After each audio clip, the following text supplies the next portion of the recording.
Bonbon! Opo, ako po yun. Bakit po? Ah, ikaw pala yun. Wait lang. Ha? Hold up to. Lang. Hindi ang pinapasikat yan ng mga doktor eh. Sige, sige, sige. Inhale. Exhale. Oh, mabaho yung bibig mo, ha?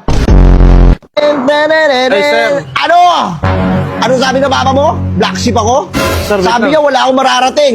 Puro lang ako bisyo. Kuya mo, nakulong eh. Uy! Yun, sir. Ano na ngayon? Ito, nakapagtakos. Suman cum laude, ang dami pang medal, oh. Suma kung mulaw din eh.